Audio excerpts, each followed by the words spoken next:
How's it going? This is Understanding Externalities and Market Failures, an economic study by me, Dylan Coffey.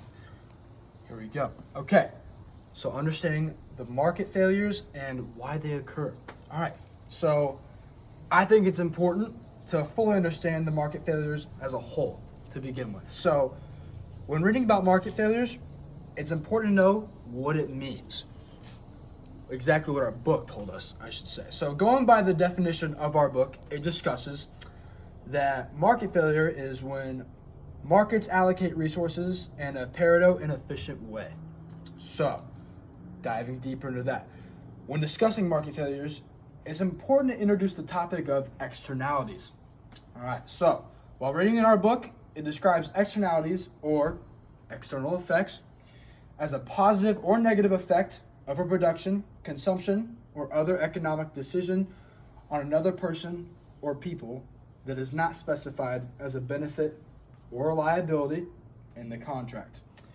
So, a great example of this, it's used in the book quite often. It's like when a smoker ends up harming a non-smoker by giving them secondhand smoke. And then the smoker who caused that harm doesn't really face any real trouble or pushback from it. So, moving on. It's really cold.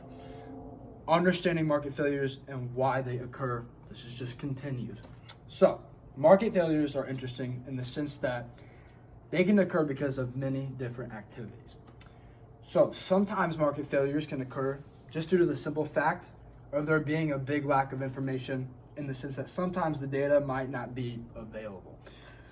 So there's also times where there might be a contract proposed, but it ends up becoming difficult to hold the other party accountable through said contract, which is a problem. Then another big one that can end up having a major impact is when individuals don't really think about or consider certain benefits or harm that they may directly or indirectly impose on other individuals. True story. Okay, so this is diving deeper into external costs or externalities. So, when discussing and thinking about external costs, I think the best example we can use is also another example that was used multiple times in the chapter, and it's with the banana plantation owner using the weevil kill, which is a pesticide, and then it negatively affects that fisherman. So, we have to think about the costs that were discussed to us. So, there is the marginal external costs, or the MEC, which for this case would be the harm that the pesticide end up causing to the farmer. Then there's the marginal private costs, or the MPC, which is basically just what the owner of the plantation is paying for. And then we have our marginal social cost, or MSC. And this is just the sum of the marginal private cost and the marginal external cost. Okay, so cohesion bargaining. Big part here. So in the words of Ronald Coase,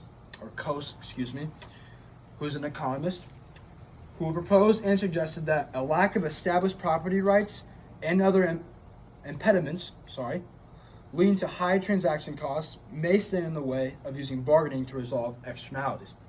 So, Coase also said, he also proposed a really good idea that there could be private negotiations which could help externalities get solved in an efficient manner. So, in-person example of the fisherman. Oh, wait. I have a really good example of this. Please, enter. Okay. Hi, Mr. Plantation Owner. I'm the fisherman. How you doing? Good, how are you doing? Pretty good. Hey, is there any way that we could somehow strike a deal for a certain amount of money to get your production of your bananas and the pesticide down? That sounds good. Let's make a deal. Awesome. Thank you so much. Okay. Moving on. So, private bargaining and when it can fail. So, when private bargaining becomes too costly or expensive, then the government intervenes to step in and then it helps out. So, there's many different examples of government intervention. One example is Pigovian tax. Pigovian tax, explained in our book, is a tax that is levied on activities that generate negative external effects so as to correct an efficient market outcome. Another good example is them setting up regulations.